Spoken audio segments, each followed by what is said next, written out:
Ang puwersa sa Miss Oradyo kinasingkasing nga mapasalamaton sa tanang nahimong kabahin sa kalampusan sa among selebrasyon sa ika-2nd year anniversary sa Miss Oradyo 87.5 FM.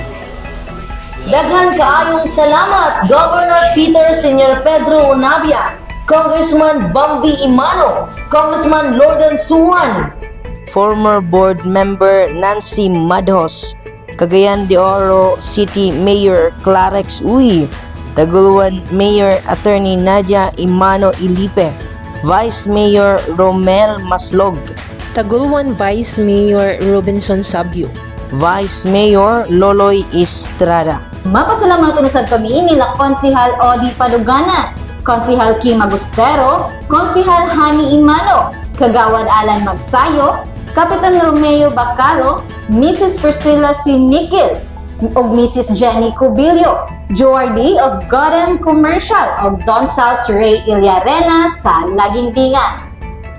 Daghan usab kaayong salamat sa mga kumpanya nga nahimong kabahin sa kalampusan sa among kalihukan, hilabi na sa FDC Power Plant, NJJ General Merchandise, Gintong Tubig Engineering, Unilab, PhilHealth, Nestle, Gardenia, San Miguel Beer, Universal Rubina, Estiag, Hara Rubina del Juice Grapes Farm, Donny and Donya's Beauty Products, and Color Mix.